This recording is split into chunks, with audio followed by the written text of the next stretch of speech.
சொல்லுங்கள். அவர்களுடைய கனிகளினாலே அவர்களை அறிந்து கொள்வீர்கள். எது புரியுது? ஆமென். ஆமாம். விசுவாசம் இல்லாமல் தேவனுக்கு பிரியமாக இருப்பது கூடாத காரியம். உங்கள் விசுவாசத்தை நீங்களே டெஸ்ட் பண்ணலாம். எப்படி தேவனுடைய வார்த்தைகள்லாம் நீங்கள் கீழ்ப்படுகிறீங்களோ, எவ்வளோக்குள்ளே கீழ்ப்படுறீங்களோ அந்த அளவுக்கு விசுவாசத்தில் இருக்கிறீங்க. சொல்லுங்கள். அவர்களுடைய கனிகளினாலே அவர்களை அறிந்து கொள்வீர்கள். எது புரியுது? ஆமென். ஆமாம். விசுவாசம் இல்லாமல் தேவனுக்கு பிரியமாக இருப்பது கூடாத காரியம். அப்போ விசுவாசம் இல்லைன்னா அங்கே வேஸ்ட். அவங்க என்ன தான் கிறிஸ்டின் சொன்னாலும் அங்கே வேலைக்கு ஆகாது. சும்மா அவங்க மட்டும் சொல்லிக்கிட்டே இருக்க வேண்டியதான், நானும் கிறிஸ்டின், நாங்கள்லாம் யார் தெரியுமா, அப்போவே அப்படி ஆகுன்ட்டு.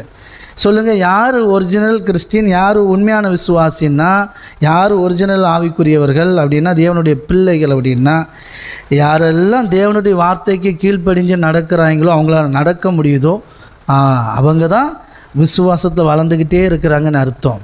ஆமென். புரியுதுங்களா? மற்ற எல்லாரும் விசுவாசி தான், ஆனால் வளர்ச்சி இல்லை. அதனால் எனக்கு அன்பானவர்களே, உங்கள் விசுவாசத்தை நீங்கள் டெஸ்ட் பண்ணிடலாம். எப்படி? கோவப்படக்கூடாதுன்னு பைபிள் சொல்லுது, நல்லா தியானிச்சிருக்கிறோம்.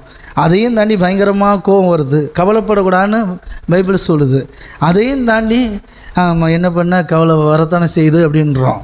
சரிங்களா? அவர் சொல்கிறாரு, எல்லா வட்டிலையும் ஸ்தோத்திரம் செலுத்துப்பா, என்ன நடந்தாலும் சந்தோஷமாக இரு அப்படிங்கிறார். இப்படி ஒரு கடவுளை நீங்கள் பார்த்துருக்கீங்களா?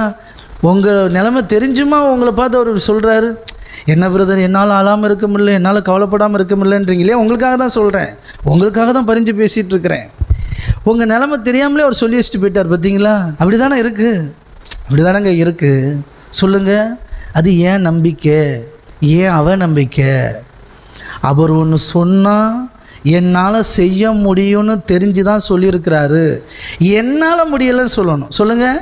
என்னால் முடியலை, மற்றவங்களாலலாம் முடியும், எனக்கு முடியலை, எனக்கு விசுவாசம் பத்தாது, ஏன்னா தேவனை குறித்த அறிவு எனக்கு ரொம்ப குறைவு சார் அப்படின்னு ஒத்துக்கிடணும். எத்தனை பேர் புரியுது? ஆமேன். தன்னைத்தானே நிதானிச்சிட்டிங்கன்னா சூப்பராகிடுவீங்க. ஆமேன். ஹல்லேலூயா. சொல்லுங்கள். என்னால் முடியலை. ஆமேன். நான் இதை தான் பிரசங்கம் பண்ணிகிட்டே இருப்பேன். கவலைப்படக்கூடாது, வியாதியாக இருக்கக்கூடாது, வறுமையாக இருக்கக்கூடாது. இதுதான் சுவிசேஷம். இதை சொல்கிறதுக்கு தான் நான் அழைக்கப்பட்டேன்.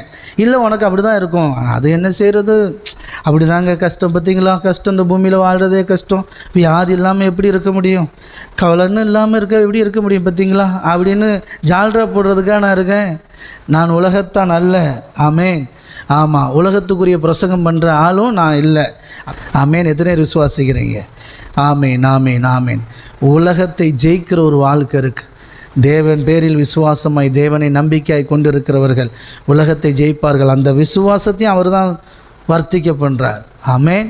விசுவாசத்தை எப்படி வர்த்திக்க பண்ணுறாருன்னா, அவரை குறித்து கேட்குறதுக்கு நீங்கள் அவருடைய சமூகத்துக்கு வரும்பொழுது, வாஞ்சியோட தாகத்தோடு வரும்பொழுது, கொஞ்சம் கொஞ்சமாக அவரை கேட்டு அவரை அறிகிற அறிவில் வளர வளர ஆட்டோமேட்டிக்காக உங்கள் விசுவாசம் வளரும் சார். எத்தனை புரியும்? ரொம்ப சிம்பிள். பெரிய இராணுவ ரகசியம்லாம் கிடையாது. நீங்கள் வந்தால் மட்டும் போதும். இந்த ஒவ்வொரு நாளும் வந்துக்கிட்டே இருங்களேன். ஒரு வருஷம் வந்திருப்பீங்க லைவில், உங்களை அவர் மாற்றலையா? ஆமாம். 6 மாதம் வந்தவங்க மாற்றலையா? ஆமேன். ஆமாம். 2 மாதம் 3 மாதம் வந்தவங்களே மாற்றிருக்கிறாரு. அதனால தான் சொல்கிறேன், மாற்றுவார். விசுவாசிக்கிறீங்களா? சொல்லுங்கள். கவலைப்படக்கூடாது, அழக்கூடாது, வியாதிப்படக்கூடாது, வறுமையோடு இருக்கக்கூடாது. எனக்கும் சேர்த்து தான் சொல்லிகிட்ருக்கிறேன். தரித்திரத்தில் இருக்கக்கூடாது, பாவ காரியங்கள் செய்யக்கூடாது. இப்படியெல்லாம் செய்யாமல் வாழ்கிற ஒரு வாழ்க்கை இருக்குது. ஆமாம், வாழ முடியும். என்னால் வாழ முடியுறவங்களுக்காக சத்தியம் பொய்யாயிராது. சொல்லுங்கள். என்னால் கடைபிடிக்க முடியலங்கிறதுக்காக நான் தான் சரியான கிறிஸ்டின் கிடையாது. ஆமாம், நான் ஒரு பயந்தாங்குழி. ஆமாம், உண்மை சொல்லுங்கள். ஆமாம், நீங்கள் உங்களை நல்லவன் காட்டுறதுக்காக கர்த்தரை டேமேஜ் பண்ணுவீங்களாம்.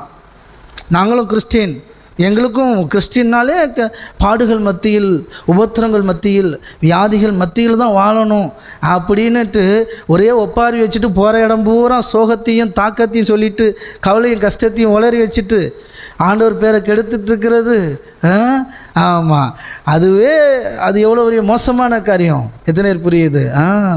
ஆமாம், அதையெல்லாம் உடைக்கணும் இல்லையா? Thank you daddy. சொல்லுங்கள். ஆமாம், நீங்கள் உங்களை நல்லவன் காட்டிட்டு கர்த்தரை கெட்டவர் போல் காட்டிகிட்ருக்கிறீங்க. நான் கிறிஸ்டின் சொல்லிக்கிட்டு ஆண்டவருடைய பேரை கெடுத்துட்ருக்கிறீங்க. நீங்கள் நினச்சிட்ருக்கீங்க விபச்சாரம், வேசித்தனம், தண்ணி அடிக்கிறேன், தம் அடிக்கிறவன் தான் பேரை கெடுக்கிறான்னு. நீங்களும் தான் கெடுக்கிறீங்க. நம்மளும் தான் கெடுக்கிறோம். எத்தனை பேர் புரியுது? ஆமாம், தேங்க்யூ டாடி. ஆமேன் ஆமேன் ஆமேன். நான் மேக்ஸிமம் வெளியிலலாம் சொல்லி புலம்புற விட்டாச்சு. ஏன்னா அந்தளவுக்கு விசுவாசத்தில் ஆண்டவர் கிருபையில் வளர்ந்தாச்சு. ஆமாம், எப்போவாது நெருக்கடின்னா நம்ம கூட இருக்கிறவங்ககிட்ட இயேசு வியாகுலப்பட்டார்ன மாதிரி கூட இருக்கிறவங்ககிட்ட ஏதாவது சொல்கிறது தான் வழக்கம். அதையும் கர்த்தர் மாற்றிடுவார். அதையும் ஆண்டவர் நிறைய சூப்பராக கற்றுத்தந்து கூட உள்ளவங்ககிட்டையும் சொல்லி ஒரு பிரயோஜனம் இல்லை அப்படின்லாம் ப்ரூஃப் பண்ணி தூக்கி எடுத்துகிட்ருக்கிறார். எனக்கு அன்பானவர், நான் சொல்கிறது சத்தியம். நான் சத்தியத்தை பேசுவதற்காக அழைக்கப்பட்டிருக்கிறேன். ஆமேன். அதனால் தைரியமாக பிரசங்கிக்கிறேன். ஆமேன். எத்தனை பேர் விசுவாசிக்கிறீங்க? அதனால் உங்களை நீங்களே ஏமாற்றிட்டுருக்கிறாங்க. கோவப்படக்கூடாது. ஆமேன். ஆமாம், களவு செய்கிறது எவ்வளோ தப்போ அந்த மாதிரி கவலைப்படுறதும் தப்போ. எத்தனை பேர் புரியுது? களவு செய்கிறது எவ்வளோ தப்புன்னு பைபிள் சொல்லுதோ, கவலைப்படுறதும் தப்புன்னு தான் பைபிள் சொல்லுது. நமக்கு களவு பெருசாகிட்டு கவலை சிறுசாகி போச்சு. இது பிசாசின் தந்திரம். புரியுதுங்களா? அதனால் எனக்கு அன்பானவர்களே சொல்லுங்கள். ஆமேன். நீங்கள் தேவ சமூகத்தில் வந்தால் மட்டும் போதும் கர்த்தருடைய ஆவியானவர் உங்களை மாற்றிடுவார். உங்கள் பலத்தினாலும் உங்கள் பராக்கிரமத்தினாலும் அல்ல, உங்களுக்குள்ளே இருக்கிற தேவனாலே எல்லாம் ஆகும். எப்படி நம்ம உலகத்தை ஜெயிக்க போகிறோம்? நமக்குள்ளே இருக்கிற பரிசுத்த ஆவியானவரால். எத்தனை விசுவாசிக்கிறீங்க? அப்போ தேவனால் பிறப்பதெல்லாம் உலகத்தை ஜெயிக்கும். நீங்கள் தேவனால் பிறந்துட்டீங்களா?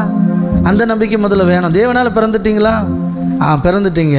நீங்கள் உலகத்தை ஜெயிச்சிருங்க. கையை தட்டி தேவனால். நீங்கள் தேவனுடைய பிள்ளைன்னு யாரெல்லாம் சொல்கிறீங்க? நான் தேவனுடைய பிள்ளை பிரதர். ஆமாம், பெத்த பிள்ளை, ரொம்ப முக்கியம்.